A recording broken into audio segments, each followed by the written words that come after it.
Hi, welcome back to another episode of Father Knows Something. I was almost ready to go do, Justin got this new device over here that has all these crazy sounds as we speak. And I was going to go play with it a little bit as I was talking. But since we know how that goes. You showed me that I'm not going to, you didn't even show me which button it is, so I'm not going to go near it. The last time my dad touched our audio recording device, We lost the whole. He ruined the whole episode, and it took me an additional 20 hours to edit. 2-0. It was brutal. But you guys did get the episode. That induced some trauma on me. Okay. All right. Let's get it going. So, What's the theme today? So would you like to guess the theme? do I want to guess the theme? Yeah. I always get this wrong. I think I think we were going to talk about jealousy, insecurity. No, that's upcoming. But some of that is involved in this. I don't want to guess the thing. Just throw it at me. We don't have our clever title yet, but this is cheating.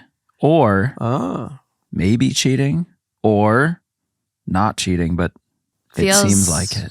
I think we were talking about it in the car, and it was kind of under the vibe of like, something feels fishy. Oh yeah. Not directly accusing. We don't want to call them a cheater 100%. We won't really know, but something that these writers are experiencing just feels off. It feels fishy. Well, it's interesting. So we are going to really, look at this as being when things just don't seem as they are, and our I'm going to call them my turkey feathers are being raised. What? Did you see that? I did. That was so...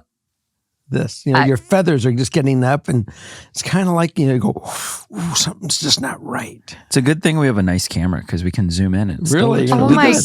gosh, that was so interesting. Okay, there we go. That could be interesting. It looks like that one weird birds mating dance on Animal Planet. I was actually had a vision in the movie Michael, where John Travolta plays the angel. Turkey? He plays an earth angel, an angel that comes, and he's a warrior angel actually. Oh. And he's got a tabloid gets note that this woman has an angel living with her, so they go run out to the house to go make sure that he is really authentic or not. And then when he comes downstairs, he's a mess and he's picking his feathers out of his wings. But he definitely does this move with his wings. Okay. Very cool. All right. Wow. All right. Shall we get into this? Yes. You probably could have just deleted that whole last 5 minutes. No, we're going to give the people what they want. Some weirdness, some humor. Okay. There we go.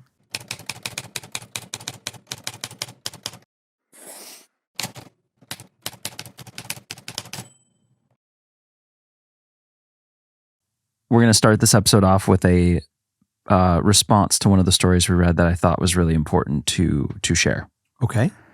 So for the young girl who wrote in about having a partner with cancer while being so young, I think this was the last or the two before. Yeah, I wasn't on this one. Last couple weeks. I have something important to say as someone who married my childhood best friend and lost him to cancer. I am 24 and he passed away a year ago.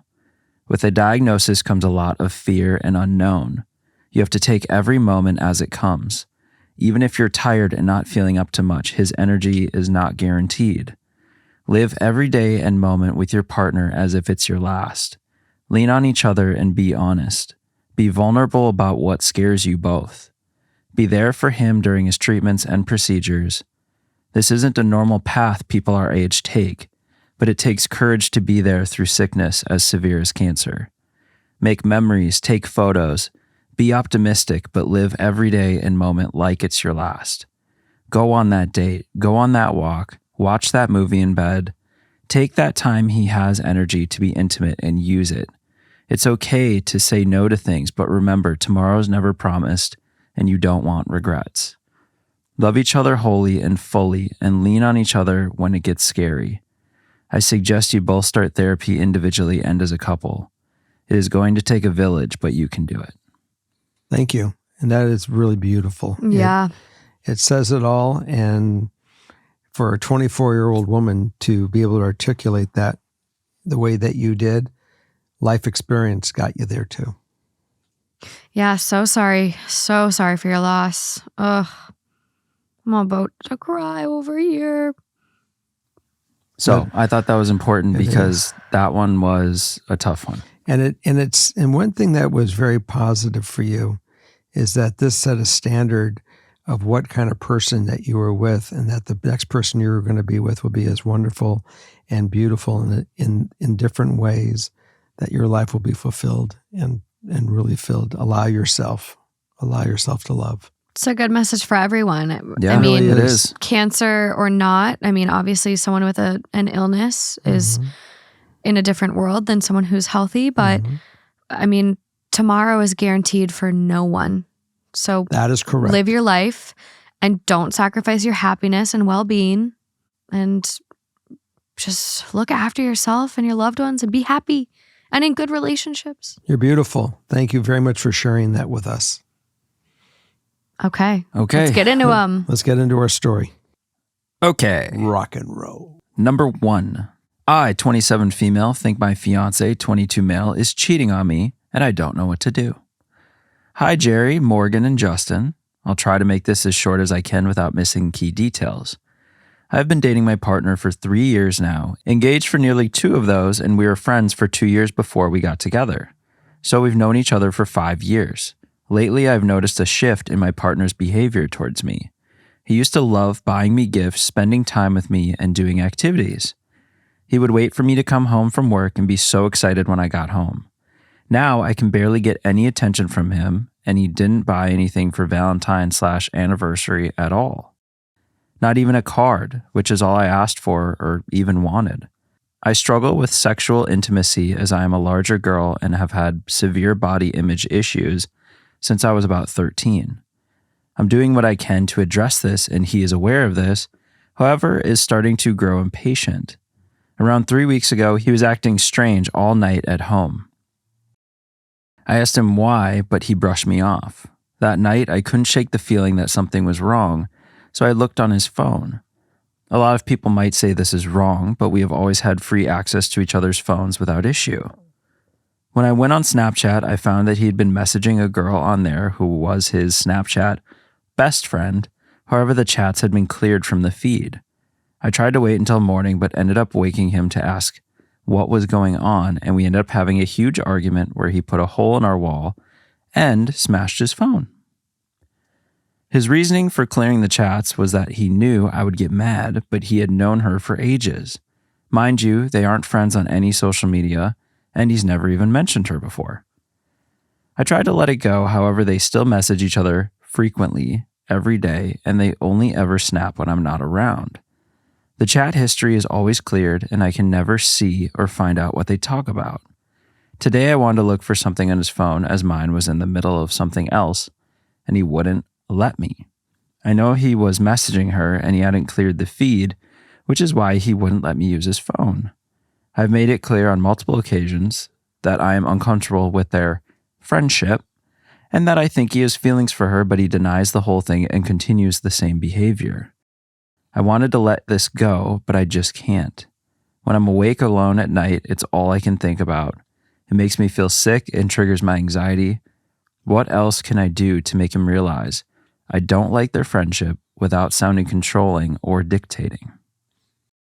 Look, it is evident that, let's just take her out of the picture. You are not getting what you need. You're not being fulfilled anymore with the attention that you were sold when he first came into the relationship. And if it's not working and you don't feel fulfilled, then having her in the picture or not in the picture, it's evident that it's time for you to make a choice.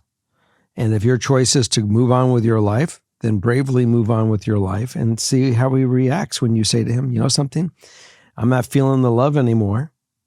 And not that I don't love you, but this is not going to be a one-way relationship. We both have to make deposits of love into each other's lives. And I don't see the deposits right now. So let's just take a break. Let's go our own separate way. And we find that we can't live without one another and we want to reapproach it later. Great. But right now, I'm not feeling it. I'm trying to do the math on their age gap. 5 years. Yeah, 5-year age gap. However, they've been dating for 3 years. He was 17. And we're friends for 2 years before we got together. So that in itself is 5. So our OP was 22 and he was 17. That, and that just like doesn't seem like it was a fit from the start, to be honest. It's called jailbait. Yeah, I think, and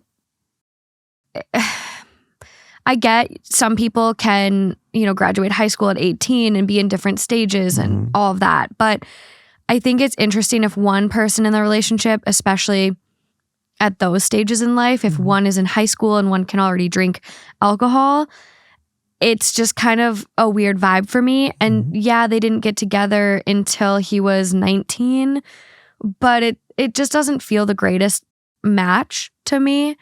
My little buzzers are kind of going off here, but I think something feels off here. I don't know what he's doing with this girl on Snapchat, but the fact he deletes it and clears his messages, he's hiding something. And it's just not a healthy thing to be a part of. And it's not really something that you should have to deal with your partner doing to you. It's not healthy for your relationship. It's not a great thing to be a part of. And I don't think there's any way you can get her out of his life without being controlling. Or, you can say, you've already said it. Hey, your friendship makes me uncomfortable. You've said that already. And yet he doesn't want to change it. He doesn't want to make it better. He doesn't want to invite her around to meet you. He doesn't want to bring her into your lives. So I think this one needs to be done. I think he's 22 years old and trying to date, trying to experience life by the sounds of it. I mean, he's young. And I just don't think this is a good match anymore. I have one more thing to offer. Let's hear it. Remember when I used to say when you would have the conversation, you would do it with elegance? Remember that one? Yeah. I got a new word. Dignity. Give your relationship the dignity that it deserves to break up and not take it to the part where you can't stand one another and you're fighting. Not even your relationship. Give yourself the dignity. Yeah. Like this person is showing you they don't value you. Not to get a card on Valentine's Day after being together this long. Are they engaged? Yeah. They're engaged and you didn't get a card on Valentine's Day? A card is the bare minimum. You get those for $1 at Trader Joe's when you're checking out with your groceries. To not even be an afterthought. He's not ready for commitment. It's very clear. Something is off here. Which he's disconnected. I think he really doesn't know what he wants. Because at 22, I certainly didn't know what I wanted. The thing I did know is I did not want to be in a relationship. Obviously, everyone's on different timelines and different paths. But he's doing all the same stuff I was doing. Like, you're talking to a bunch of different people. I wasn't in a relationship, so I'm not hiding it from anyone. But it sounds like you're at a similar place in your life, especially because the relationship started when you didn't even, I don't know if you went to college or not, but through those college age years, that's when you do a lot of that exploring and getting it out of your system, quote unquote. Obviously, some people don't, but he's showing signs that he still needs to. And so this is a codependent. I think, with the ideal outcome, to be able to get him to give me an honest answer about his stance in our relationship, true. I mean, you hope at least to get that answer. Like, yes, I just want to go explore and be with other people. And I think, it's hard because you are engaged. But if you were able to get him there to be open and honest with you, it would probably be so refreshing to you, even though the relationship's kind of done. It gives you that sense of closure and the sense that you're not crazy. And then anything else, it's not the first time I have found him messaging girls. Last time was multiple, including his ex, but he blocked them immediately when I found out last time.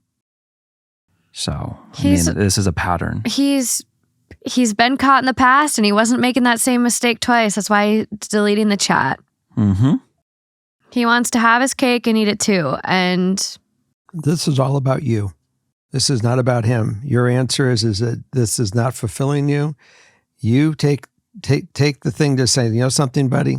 I'm giving you the way out. Let's just call it what it is, and let's go our own ways. And that way, there's no codependency thing going on here.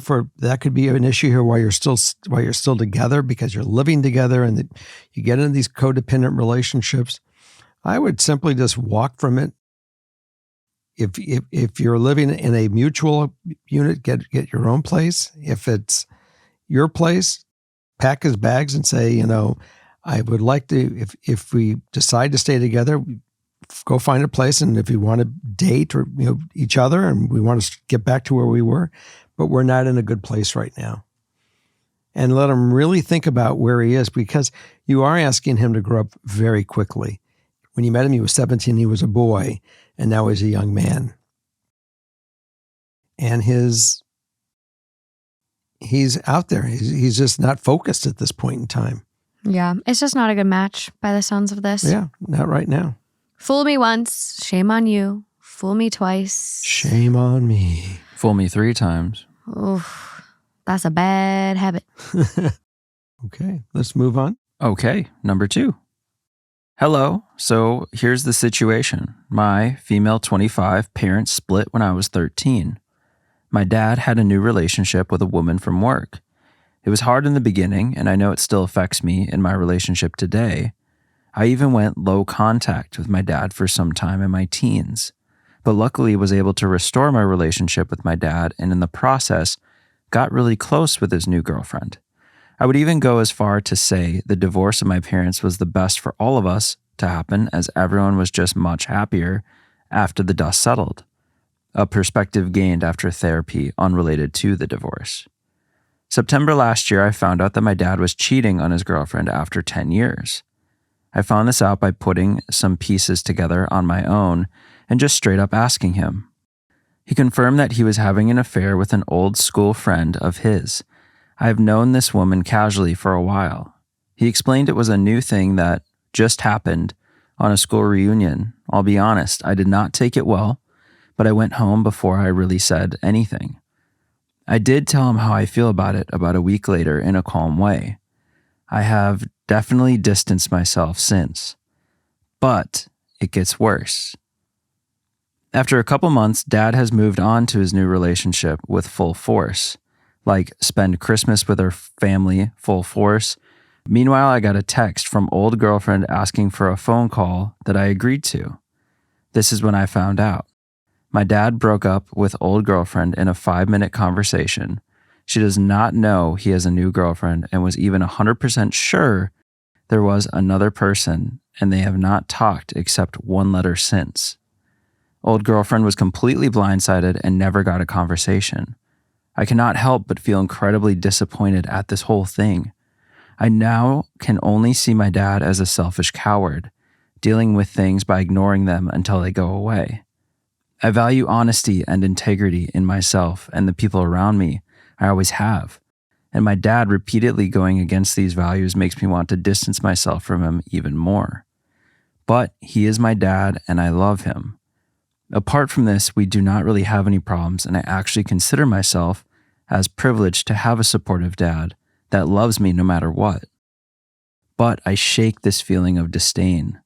You always have good advice to handle family situations in a mature and elegant way, and I would love to have a dad's perspective on how to handle this. Well, you said something interesting. It's nice to have a dad that will love me no matter what I do. Loving your dad and having respect for him and some of his actions are 2 separate items. Punishing your dad may not be the right approach to do, because this is really his life. He is your dad, and you guys do have your relationship, but you certainly can feel free to say, I really don't want to meet your new person. I don't want to be involved in it because I don't want to get the phone call. I don't want to be connected with you in a way that when this goes awry, because your history of it is to go awry. And it took 10 years this time. It took 10 years with mom maybe, and Maybe it will take 10 years with this person and 2 till you get the itch. I don't know. But I don't want to be a part of that disappointment where this person's knocking on my door because you didn't have the maturity to really address it cleanly. And maybe I'd feel different if you would actually address this person and let this person free rather than let them sit there and wonder, what's going on with you, because you have really put a plug in their life, and maybe you need to go release that plug and let that life go forward. You have some responsibility here. So you can certainly govern how you want to intermix with these other people. Not that you may not even love this woman. Maybe this was a childhood sweetheart, a high school sweetheart that he's always wanted, and there was a connection, and this was the woman that got away. We just don't know all the stories that are here. And I think that you need to discover that with him, but you can certainly govern the amount of relationship you could have with her. Not that you don't like her, and then she might just even feel also that, you're not even giving her a chance. Maybe you can even be straight up with her and say, I really want to get to know you, but he did this to this other person, and I'm afraid what will happen. And I don't want to be in the middle of all this stuff. I don't want to support this action. I have integrity in my life, and I want people that is with me that have integrity. So these are the conversations that you get to really address. And maybe if your dad wants you to have a relationship with a new woman, maybe you should say, Dad, I'm willing to do this, but we're going to sit down and have a conversation. We're going to be very direct and clean. So we all know the behavior, and I don't have to feel, bad about anything. I don't want to carry this. And I think that she has a right for that. Mm-hmm. Yeah, because with the ideal outcome, to rebuild the relationship with my dad while not respecting my feelings and values, you're kind of saying a little bit, try to rebuild relationship with dad, but also have some respect for your feelings and values. Mm-hmm. Exactly. Voice your concerns while still, it doesn't impact your love for your dad, but it's like, hey, this really upset me. Well, it's also about the respect for your dad. There might be times where Morgan may not respect me, and that's more tragic than anything. You want your children to respect you. I do the best I can with what I can do in my life and my work and everything but I'm sure there's been times where I've disappointed her. And, we only can do the best we can, but at least if you have honesty and you hold the integrity through the honesty of where you're at, that makes them realize who you are, and they get a better grip of who you are as a person.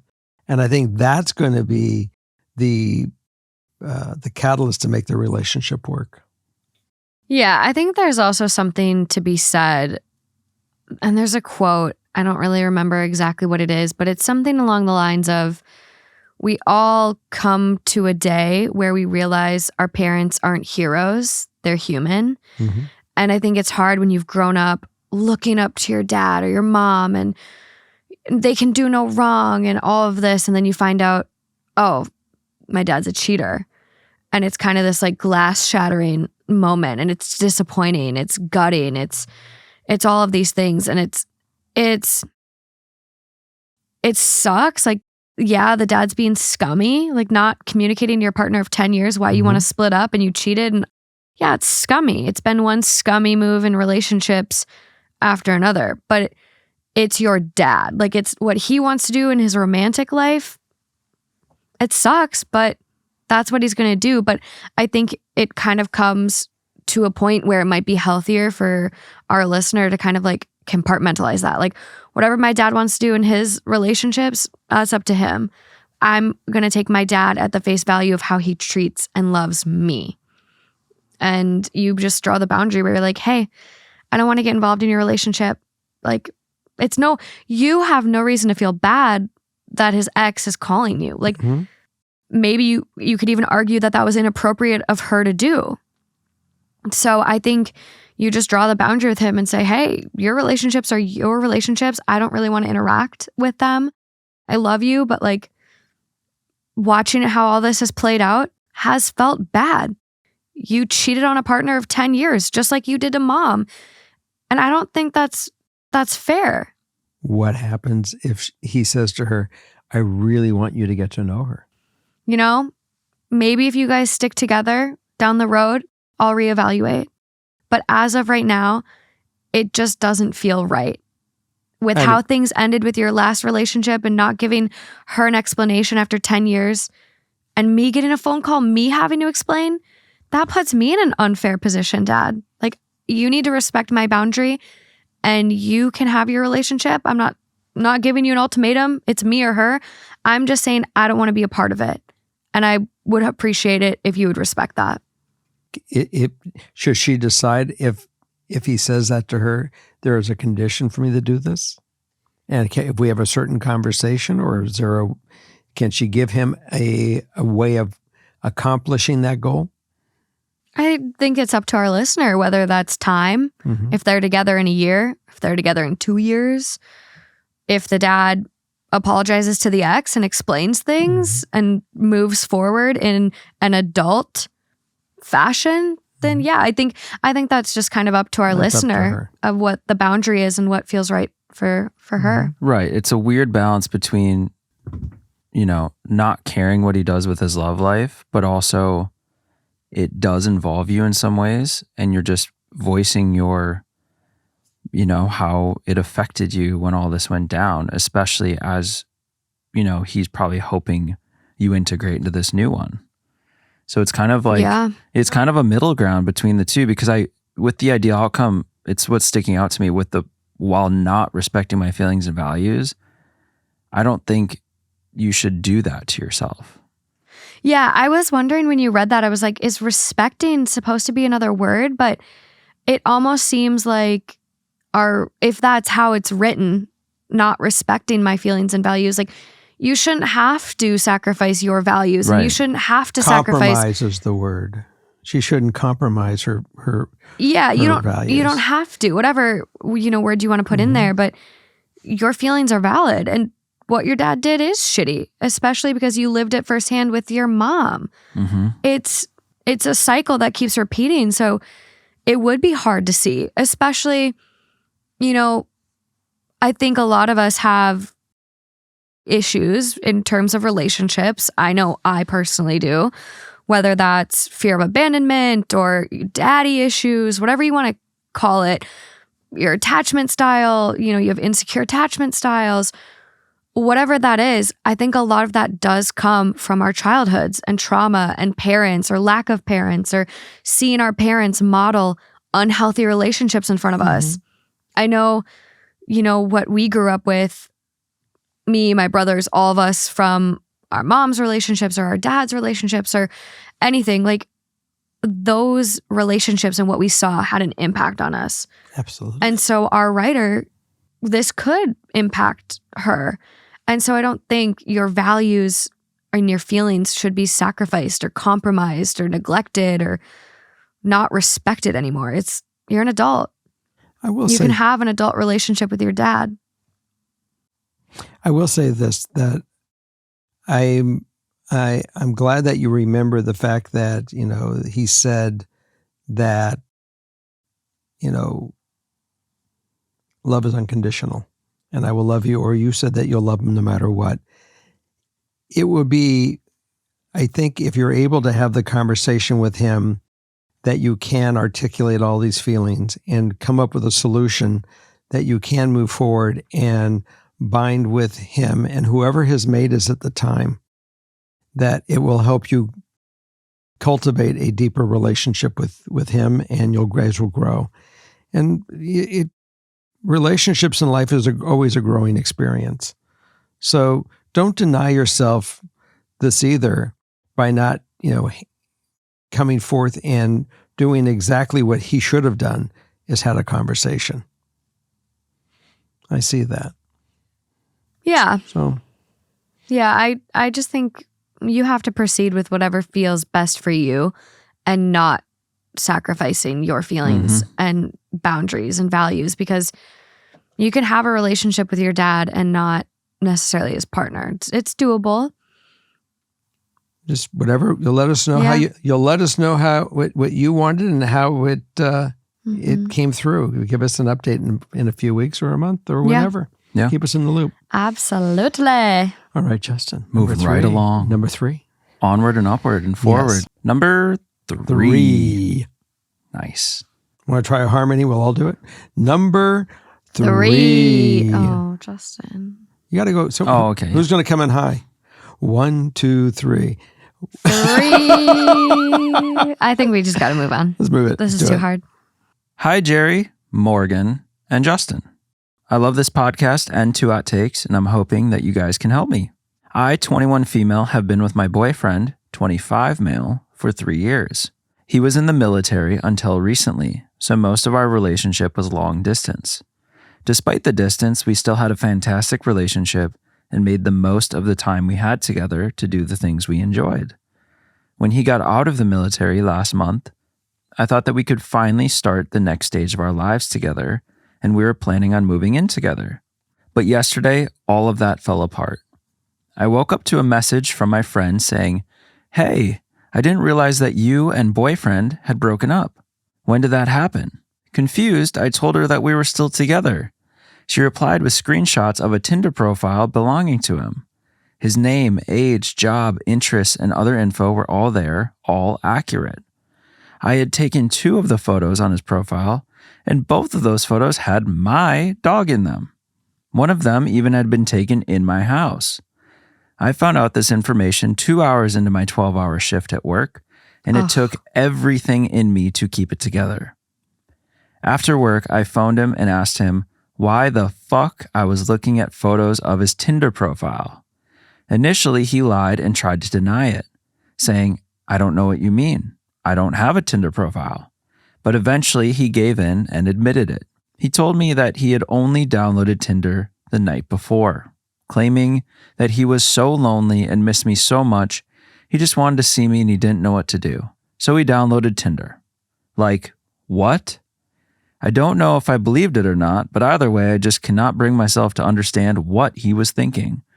I was so sad, confused, and angry that it all mixed into numbness. He broke down in tears and apologized profusely, saying that he just swiped for a while, didn't speak to anyone, then deleted the app. I don't know what to believe. I don't know what really happened, but I do know that my trust is broken and I can't carry on with a relationship like that. So I told him that we need to go our separate ways, and he said he respected that. I'm still so confused and heartbroken, but I stand by my decision. I'm only 21 and I'm a student nurse, so I know I've got a long, bright future ahead of me, but it feels like it's all been turned on its head without him. I'm scared that the places we love to go, the shows we love to watch, and the food we love to cook will all lose their magic. I'm struggling to wrap my head around the fact that it ended so suddenly and without warning. So my question to you is, how do I carry on from here? I'm impressed by you. I will say that from the beginning, you've made all the right decisions, choices. I mean, he certainly, if he was, mature and he was back and he was in love and he had no interest in anybody else, he wouldn't be on Tinder, not even to play with it. He's been in jail effectively for 4 years, being away. And your relationship that you had when you were 4 years ago is not the relationship, and that you're not the woman and he's not the man that you were that time. There's changes and people grow. And apparently being away, he did grow curious or apart or whatever it is. It's certainly not as strong as the relationship that you were able to consist and hold on to. So you made the right choice to say, you know something? I'm out of here. I'm going forward in my life.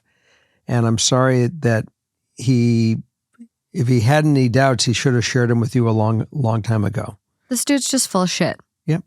He's full of shit. Oh, I missed you. You dodged the biggest bullet, the biggest one. You ever get pulled over by, you ever been pulled over by a cop and didn't get a ticket?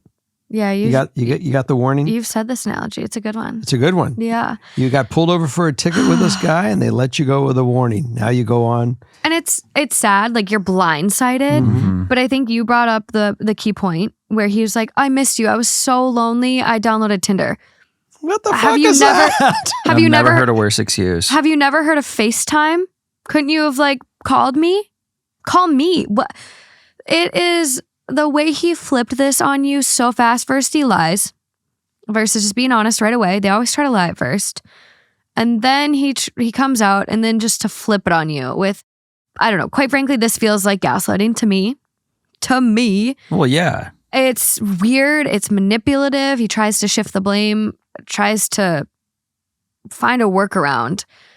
And you dodged a bullet. And it sucks because you were blindsided and you were in love, and that doesn't evaporate overnight. But I had a friend in college who dated a guy her whole senior year, sacrificed a lot. He wound up on Tinder every couple of months. People would send her the profile. They'd have a big fight. He'd promise to never go on it again. And sure enough, he'd be back on it. And how do people think they can get away with that? They don't care because they get away with it in these relationships. They have partners that forgive them. And sometimes it works to forgive, but a lot of times it doesn't. And so people just stopped sending her the profile after the second or third time because it was like, damn, she doesn't care. Why should we? Yeah. And they broke up. I mean, it obviously got bad enough to a point where they broke up, but look at what she put herself through in the process. And you got out on the first one. You are welcome to go out and find someone that's going to really love you and want to be with you and not want to be on Tinder. And look, you guys may decide, and here are other options people do. They said, look, it's time to date. For some reason, you may have been thinking about dating when you were back in wherever you were, but I was not thinking of dating. I knew I had you in my life. So if you want to go on and you want to date and date each other, that's okay, but I'm going to date other men. As long as when I tell you I'm busy on Friday night, don't ask. Don't waste your time. Well, there's no reason to communicate, honestly, at this point. And to address the main question, how do you carry on? Having literally had a super close friend, I mean, go through this right now, there's a lot of cliche things, right? Like lean into your passions, distract yourself, find new friends, find new hobbies. But I really think a lot of those, though they sound cliche, are really true. Mm-hmm. Going through one of the most horrible breakups, I would go hang out with friends and do things I really didn't want to do, but I just loved having people around me. And honestly, those friendships got stronger. Mm-hmm. And I actually found other things I like to do, even though naturally I was like, I don't want to go do that with you guys. But now I was doing it because it was a distraction, but it turned into something really beautiful. Also, just finding new habits. Like, I know my friend now goes and every Saturday morning we'll go and sit at the beach for a couple hours. Just him, sometimes him and the dog, sit at the beach, watch the waves. It's very healing. I just think you find these new habits, these new normals, and in time, it does get a lot easier, even in a matter of weeks, if not months. And it's resisting the urge to think like, oh, but what if I could go back and, he changes and this can be that beautiful thing we were always hoping for. But you got to resist a lot of that and just look forward. And also I'm scared that places we love to go to, shows and food, yes, it will remind you of them and it will be very painful, but take back all those things, make them yours again. I mean, they're shows you love. It's going to be hard, but then the new episode comes out and you're like, well, this is my new normal, my new me, still a show I love. Yeah. Like there's ways to, push forward. I think that dissipates too. Like me and my ex, before Justin, went to Banff, Canada, and I loved it. It was magical. I wanted to go back. And I worried. I was like, how can I go there with a new boyfriend? Let me tell you, me and Justin almost went there after the holidays as like a mental reset, and wasn't even a thought in my mind. Like I'm thinking about it now in like terms of like what places have been ruined for me. None.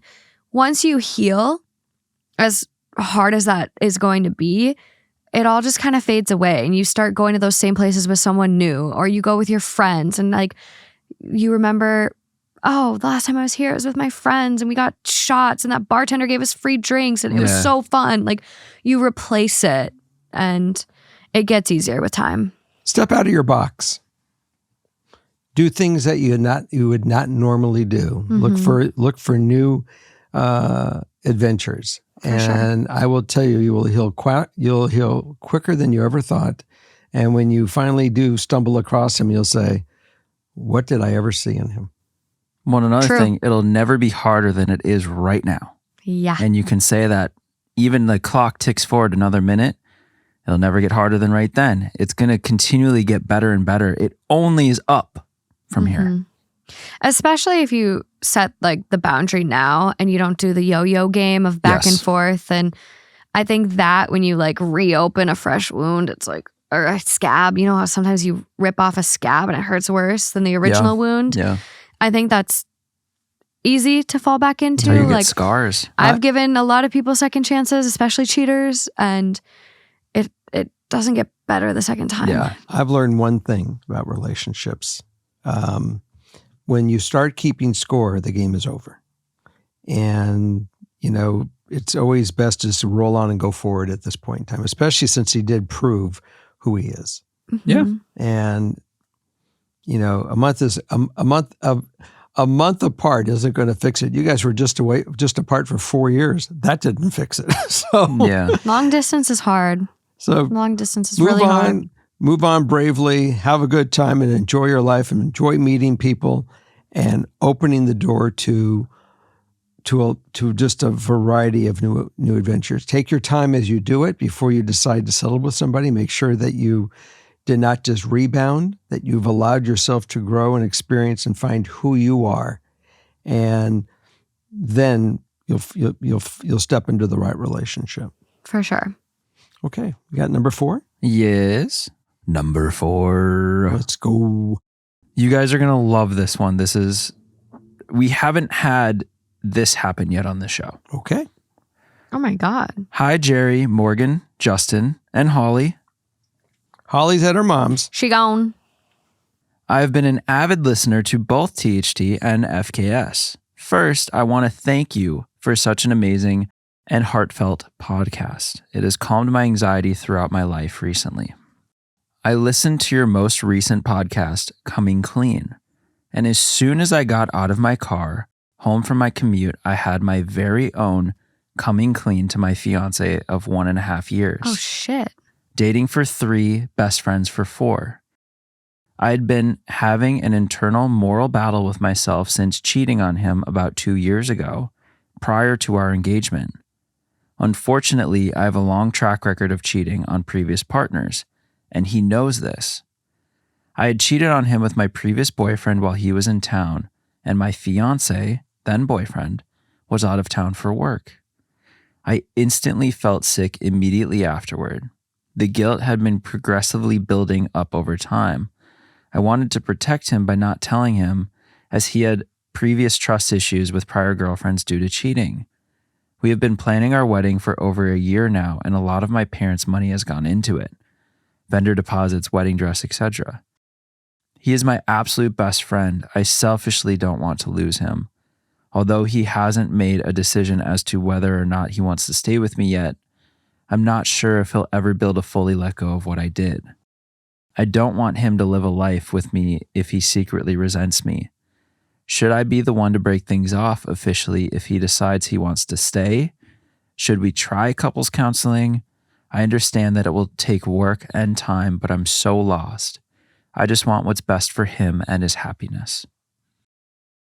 I think that you have a good grip on all the options at hand. Couples counseling is a great place to go, but let's see where he first says. Because he'll say, I do want to give this another chance. I thought about it, and I can move forward. I love you. It's in our past. And I thank you for sharing. And now you don't have to carry that anymore. And you guys are clean and at least clear of any of the muck that was there. I would wait to see he did say he wants to see where he wants to go. I'm going to give him that respect. I'd give him certainly the chance to see where he is running with this.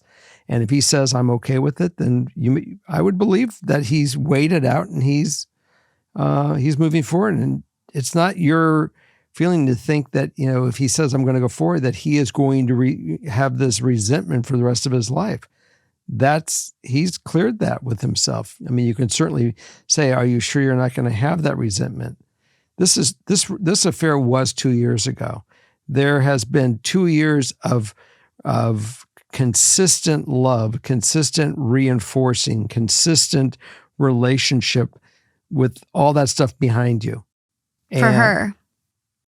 And well, he didn't know about it. I know. So in his eyes, he could be looking at the past 3 years of my relationship were a lie. He's yeah, it may, but it isn't really a lie in some ways. I mean, she did hold back. She did have the affair, but the reality is that in the last 2 years, she hasn't been with anybody else. She's carried this burden, but the love that she has for him, she's absolute about that. And she did say, I'm willing, I want to marry you and I want to go forward. He didn't have all the facts when he asked her. I got that. But the reality is she has certainly, everything they've done in the last 2 years has been without anybody else contaminating the relationship other than what she has to deal with in her own head. So I'm hoping he'll get through this and get by it. Yeah, I definitely, I think there's a decent shot. I think agreeing with what you said, if he comes back and he says, I want to try it, I want to proceed forward, believe him. I don't think you need to break up with him and do him a favor. Trust that he knows what's best for himself and respect him enough to believe him. And yeah. Go ahead. What were you going to say? I was saying, continue to be his best friend. You guys are best friends. You talk to each other. You communicate with one another. That's got to continue right now. Yeah. And I will say, I know, I get where you're coming from, where it's like, oh, well, for the past 2 years, she's been totally in it, but he's reeling and he definitely isn't going to see it that way. In her head, yes, she's been investing and loving and dealing with that guilt and trying to make amends for it in her own way, like behind the scenes. But when you have a key detail missing and lying by omission, you're not going to look at the past 2 years as perfect anymore. It is, that foundation is not, the foundation's cracked a little or something, right? Like the foundation isn't 100% as solid as you thought. That is correct. So there's going to be a lot of feelings to work through. There is definitely, when you were 9 years old or 8, whenever you took the menorah and you threw it on the ground. This again? Yeah, this again. You'll never outrun this one. It happens every year. They do this every year. Whatever, Sid the Sloth. All right. The bottom line is that there, when you said you broke it, in her case, she broke the trust. In your case, you broke the object. And I said, let's go put glue on it. And I said, we'll fix it. It will work. It'll be wonderful. The only thing is it's going to have some scars. And you will have scars from this relationship, and the scars are going to get, harder to see. And every year that goes by, it's going to blend into your skin. But it's one of the things that might have made your relationship tougher and a reality to your relationship, and can be used as a positive thing going forward, as something or a mistake that happened that should never have happened. Yeah. So I'm not going to just take the negativity, and I hope that he has the ability of not taking the negativity of it, but the fact there was an experience. Yes, we have learned something from it. No, I do not want to, do it again. No, I don't want to relive that life. I have found a life. I've grown from this. And hopefully we can grow forward. Yeah, I will say, I get that in her head. Like she hooked up with an ex, someone she cared about, someone she thought she maybe still had feelings for, and then was like, oh, immediate ick. I feel guilty. This is wrong. And so sometimes that can be what it takes to never cheat again or never step out of line again on your partner. There's a positive spin to it, but I just, this whole episode, we've had our writers be on the other side of this, and we've been very hard on the people that were writing in where their partner was cheating. Mhm. And so it's kind of interesting kind of getting this other side to it. Yeah. Because if he was writing in, would we be giving him the same advice? Because what did we give the other people earlier? Look, it's like I'm playing some mental gymnastics over here. My head hurts. Well, pack it away a second. I mean, in reality, we when we have kids, we all have, they're in my case, I have 3 kids. Each one of them is a different story. Because it worked for you, I may not give your brother the same advice I would give you. You're individually. This is true. There's a different chemistry going on, and she gets this answer. Well, it's because it's different. We have someone who did the right thing after doing the wrong thing. This is the correct thing to do. She came clean, which is huge. And huge. That gives this hope. Yeah. I would not take him coming back lightly or for granted in any sense, because he's got people telling him, are you sure you want to go and take this risk? Because it is a big risk. I mean, it's a pattern. It's not necessarily just a one like, oops. Hopefully it is in this relationship, because if he comes back, that is huge. And I think for yourself and for his sake, really evaluate if this is what you want forever. Really evaluate if you think this will fulfill you forever and you will never be tempted by another cheating situation because you've been through this. It made you realize what you want. Really stick to it if it's what you want, but believe it, fully believe it. Otherwise, yes, for the betterment of both of you, you should walk away if you think you can't. Correct. Yeah. Really, Correct. like honestly, Correct. like you Correct. should really evaluate it for sure. I think they could do that in couples therapy as well. I think regardless of like obviously if he comes back and says, I can't move forward, you have a very solid end. But if he comes back and says, yeah, I want to work through this, couples therapy is like a non-negotiable. Absolutely must be done. Yeah. And I've read a couple relationship books and they all have cheating chapters. Talk about them all the time. John Gottman. And he does talk about how couples can come back from cheating.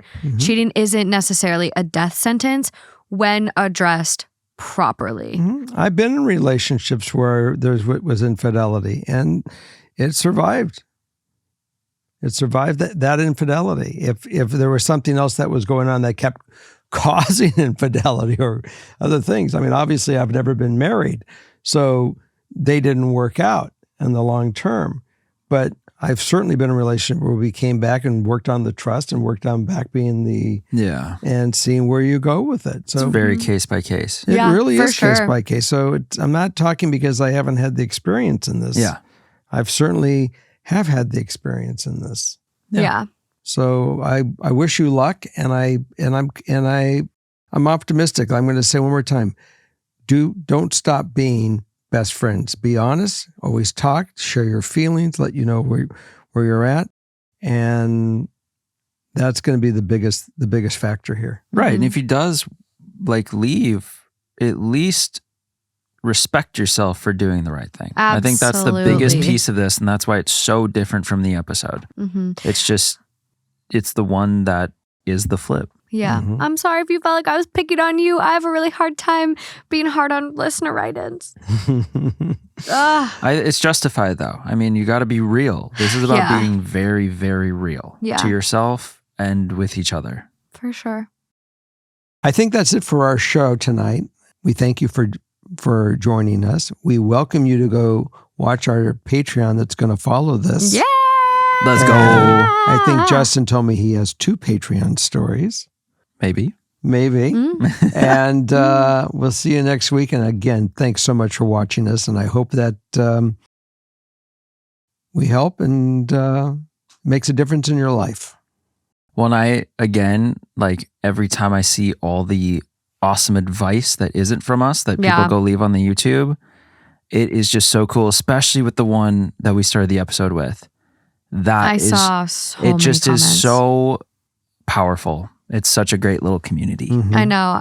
I love reading the comments of you guys helping each other. And I think so many of you provide way, way more thoughtful advice than any of us on this couch. Sorry, you guys, but I think people. No, a lot of you have lived these experiences firsthand yourself, and I think when you can come in and give that key advice, it's amazing. We're all one big family, and it's wonderful that we're all a part of each other. So we'll see you next week.